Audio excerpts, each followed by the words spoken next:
lie during her interview with Dakota Johnson led to her downfall, but that was nothing compared to what she did to Taylor Swift. Ellen DeGeneres is a huge figure in the TV industry and an LGBTQ icon. She's been through her fair share of trials and tribulations, but the largest of them started in 2019. It had the momentum to completely derail her career, and we've collected all the sordid details for you. Ellen DeGeneres built her brand around kindness, positivity, and feel-good messaging through her long-standing series, The Ellen DeGeneres Show. Many received their first major booking by featuring as a guest, and many celebrities came and went like old friends. The show was just how Ellen wanted. After facing harsh criticism for coming out as a gay woman in 1997, she wanted to create something positive to bring people together. And for a long time she did exactly that. Ellen will later comment about the sense of family she and her crew had. Some would come into their sexuality while working alongside her, and others would find inspiration in Ellen's encouragement. From the outside, Ellen put all her words into action, but some called out these platitudes as lies. For a few, this warm-hearted community only ran skin deep, but Ellen's huge presence as a positive role model kept those comments quiet for a long time. That is, until the weight of it was too much to carry, and one last straw broke the camel's back. While not the first time the star has appeared on Ellen's show, this was her most explosive appearance. Dakota Johnson appeared for what was supposed to be a casual conversation with the host, but the tone of the interaction soured quickly. Ellen joked that Johnson hadn't invited her to the actress' 30th birthday party. Dakota Johnson called out her lie, saying, "That's not the truth, Ellen. Ask everybody." The upbeat vibe the show usually had dissipated, leaving shock in its wake. When someone off-camera confirmed the invitation, the audience was left with questions. The host tried to play it off, but the damage had already been done. Her reputation was in question, and little did she know her career was on the line. With the confirmation of the invitation, there was no denying it. It was clear she had lied, and there was no recovery from that. Ellen's fib and the way she refused to accept Dakota Johnson's correction appalled the audience. Many sought out answers to where Ellen was during Johnson's birthday. She scoured the internet for any clues, and Ellen was under fire when they finally assembled the puzzle. Online sleuths discovered Ellen's location, a Dallas Cowboys game she attended alongside former U.S. President George W. Bush. The former president's administration was distinctly anti-LGBTQ. Ellen, as a lesbian and queer icon, should have thought twice about the association. Pranking guest was par for the course on Ellen's series, but little did the audience know it extended to the crew. Ellen pranked her nervous employees and passed it off as typical behavior for employees and the show. One of the ways she pranked her crew was horrifying. She had a button in her office that would release fake snakes from the ceiling if we pressed it. This doesn't do much to support her earlier statement about the crew being family. The illusion would continue to shatter as more misconduct and mistreatment came to light. Dakota's experience with Ellen wasn't a one-off. In fact, a comedian, Kevin T. Porter, tweeted out a request for others' bad experiences with the host, and even went so far as to claim Ellen is notoriously one of the meanest people alive. This really started the grand reveal of what was below the surface.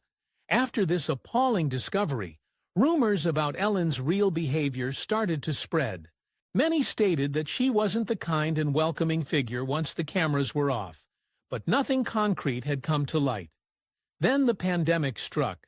While many filming and production endeavors shut down, Ellen brought on a tech company to help her film remotely from her home. She already had a whole crew at her disposal from her existing studio, but she didn't give them any work. At a time when many were in need of income, this came as a huge blow for the studio employees. While Ellen filmed with a different crew, her own employees were left in confusion. They received no communication about the jobs, and pay was what's held for over 4 weeks. During the COVID lockdown, many employees struggled to make ends meet in the face of losing many hours of paid work. But that wasn't all they endured. Ellen even kept her remote set a secret from them. This shocked her crew members, many of whom were loyal to the show for many years. They didn't understand why she would opt for a third-party crew to help her film remotely, but then Ellen added insult to injury. During a time when many folks needed as much financial security as they could find, Ellen took that security from them. Her employees finally got news about their pay, and it left them furious. Ellen built her character around being financially generous, but that generosity had met its end. Not only did she dock their pay significantly, but many of them either lost their jobs or quit. Some of them had been working on the show since 2003. This was a huge dismissal of their years of loyalty, almost 2 decades for some. Like many celebrities during the pandemic, their privilege obscured their perspective of the situation. Ellen compared the lockdowns to being in jail, which was a real insult, as she was lucky enough to be living in a beautiful home with access to everything she needed. Dakota Johnson's stand against Ellen's statement inspired others to come forward with their own stories.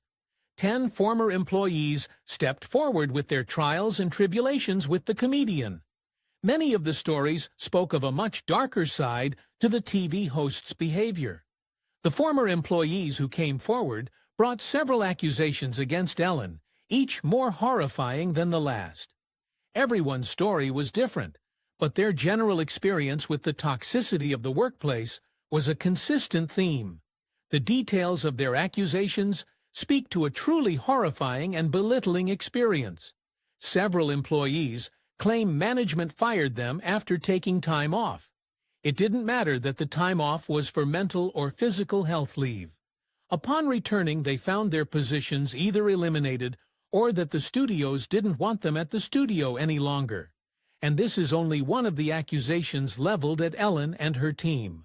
The office culture between Ellen's team and her employees was toxic, which included overworking without complaint and ignoring poor behavior toward other staff. The division didn't stop there. Some of the show's employees stood up for the toxic dynamic. They claimed this sort of work culture was common throughout TV production. And this wouldn't be the only time Ellen and the producers would disregard the experiences of many. All this occurred under Ellen's supervision of the series.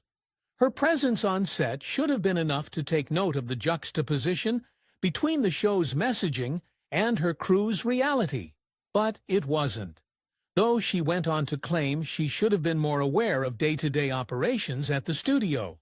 A former bodyguard statement spoke to Ellen's general character. Specifically, they referenced a bad experience they had at the 2014 Oscars and called Ellen's behavior demeaning towards others. This corroborated many other stories told about the TV host, but it wouldn't be the last to tarnish and even destroy her reputation.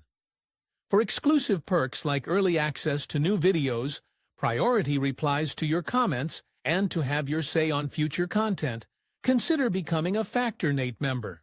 On top of that, your support helps keep the channel going. Click the link in the description for more details. It was a devastating blow for audiences to learn about Ellen's behavior behind the scenes. One of the employees said that, "Be kind only happens when the cameras are on. It's all for show." This isn't something a person can come back from easily, but that didn't stop Ellen from trying. Telepictures and Warner Brothers Television took the accusations against Ellen seriously. They launched an internal investigation interviewing current and former staff members to learn about their experiences with the comedian and on set.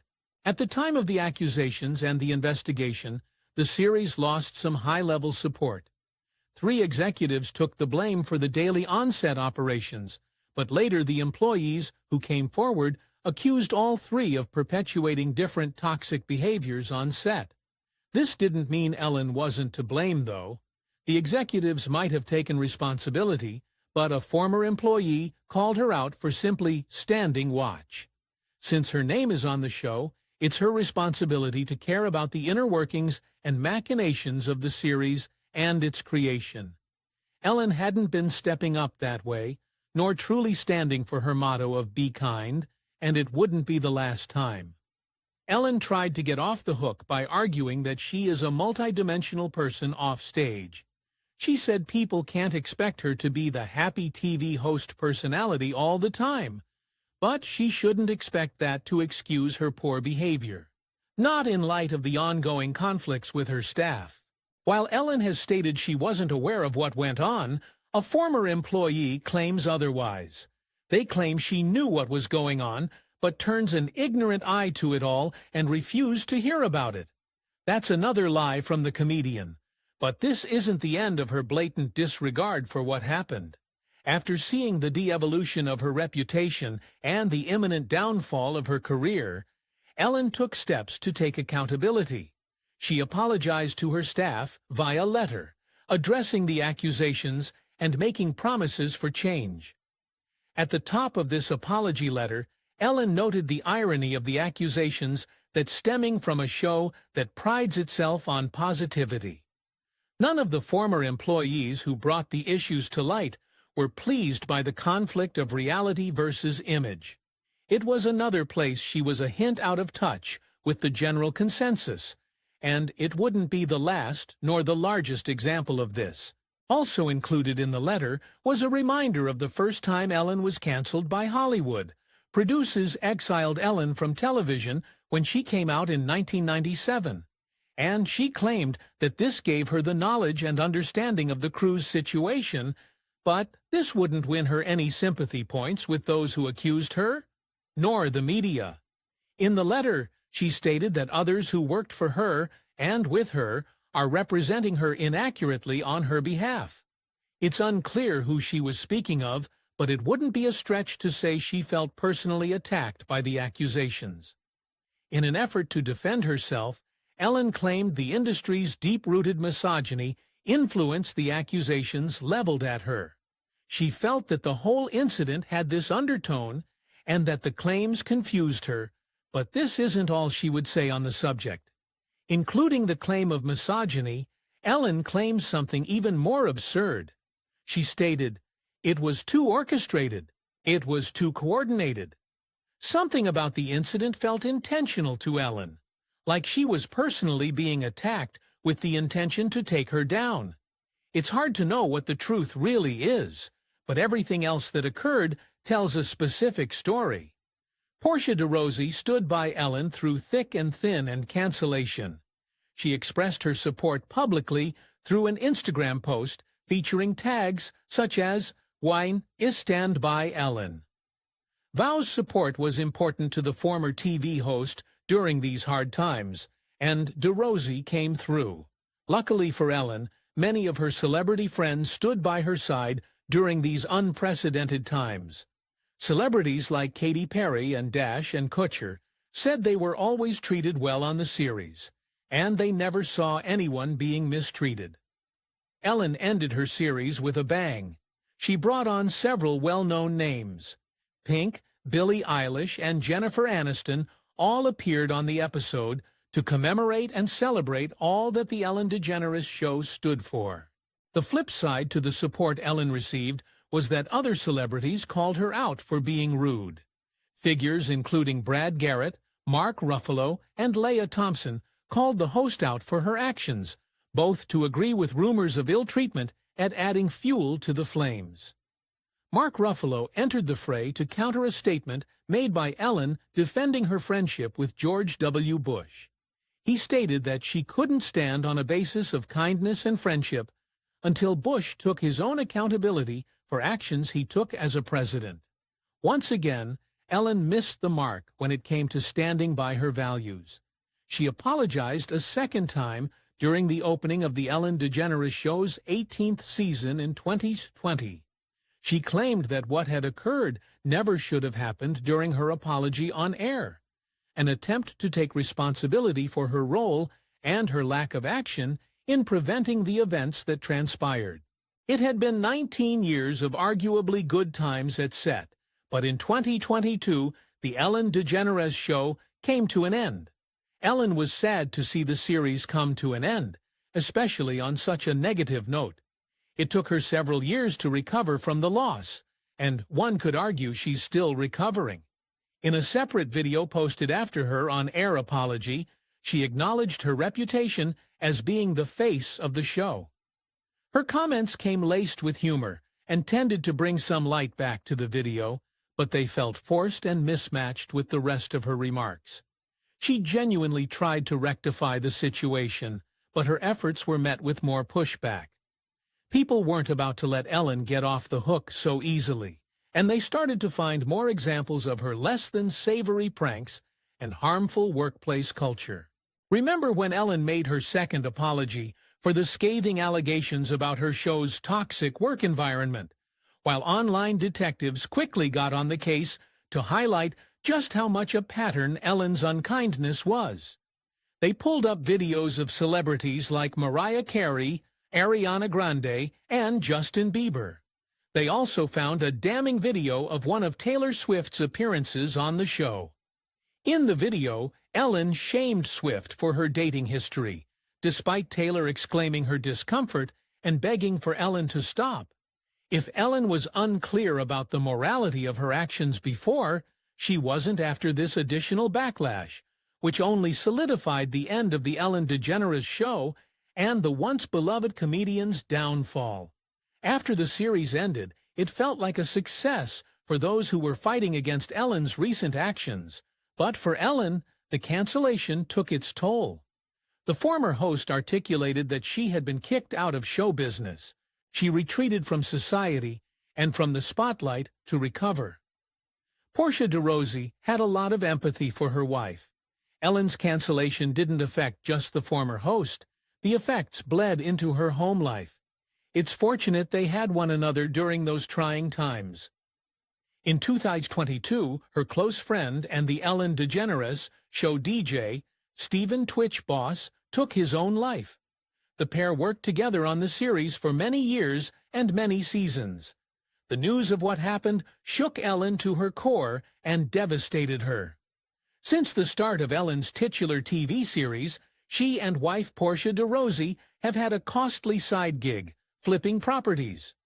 The most recent home they acquired was $22.5 million, and after the renovations finished, it sold for $32 million. Talk about a big and expensive distraction. In addition to flipping houses, Ellen has turned to caring for rescue chickens to fill the void left by the abrupt upheaval. She often posts about them on her Facebook and Instagram pages, keeping her rapt audience in the know with what's happening. She even encourages others to invest in their own flock should the interest strike. Despite the backlash, Ellen still wants to do what she does best, entertain. A friend of the comedian stated, "She's an artist. She wants to entertain." During her time away from the stage, Ellen wrote and worked on a new hour of stand-up comedy. This brought the comedian back to her roots, on smaller stages with fewer cameras, as she prepared for an even larger, not quite, comeback. Ellen's return to the spotlight has been gradual. After touring with the material, she felt it was ready for the big stage. Teaming up with Netflix, her special Warrior Approval was filmed in August. She claims this will be her last comedy special, and she is sad to be leaving the industry. This isn't the first time a celebrity has been out of touch with their viewers. The New York Times claims the only insightful revelations in Ellen's latest comedy special are that she wasn't a good leader for the workplace, and that women in leadership positions have to deal with different expectations. Still, she made a valiant attempt to find common ground with her audience. She tried to take advantage of the sympathy her audience might have for her. Ellen positioned herself as a celebrity, kicked out of show business, and once again leaned on her identity and gender as a reason for her harsh critiques. This would only frustrate and anger people further. Sadly, she felt that in all her time hosting the Ellen DeGeneres show, she became a one-dimensional character whose existence relied on giving things away and dancing around on stage. She performed as this person for 18 seasons of her series. It makes sense that there would be a lasting impact on her, and there was. The reduction of who Ellen was left its mark on her confidence and concept of self. The highs and lows of being in the TV and film industry would have compounded this. Taking 2 years away from the spotlight must have felt good for her mental health. Ellen's comments in the special drew the attention away from what happened and instead positioned herself as the victim of the industry. In her special, she said, "The thought of anyone thinking that I'm mean was devastating to me." She soon found herself victimized again. One of her employees commented on this, stating, "She was misrepresenting the narrative and trying to frame herself as not a bully." This sort of glancing over the incident was disappointing to many. Thanks former staff members spoke out for a second time, and claiming Ellen continues to invalidate and deny our experience. Some even called her out for having a lack of empathy.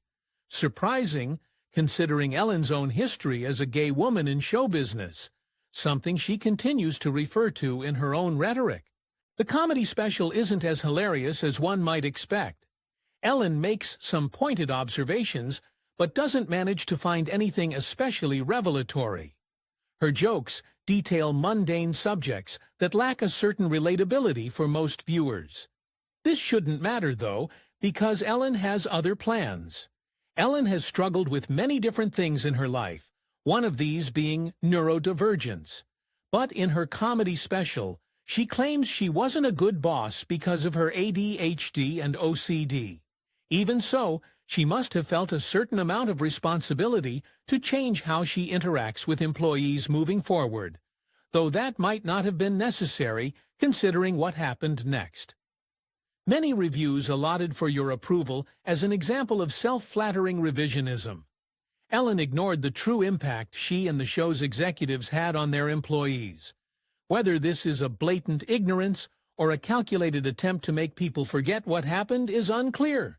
Regardless, she doesn't seem to care. Ellen didn't think of this as a return to entertainment. She stands by her statement that this was her last comedy special. Instead, she'll spend time with her wife, her chickens, the houses she flips, and the fans who have stayed with her through everything.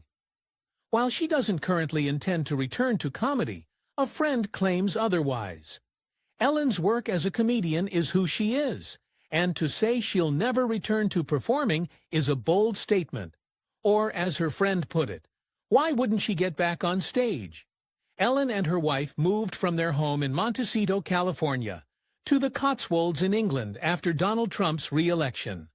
Like many LGBTQ individuals, they left in advance of his inauguration and do not have any plans to return. While some of her fans might feel betrayed by the departure, Ellen still amasses a sizable fan base. If you enjoyed this fact in a video, give it a thumbs up and subscribe for more incredible stories. Want to say in who we cover next? Join our membership program through the link in the description for exclusive perks. Your support means everything to us. Thanks for watching, and we'll see you in the next one.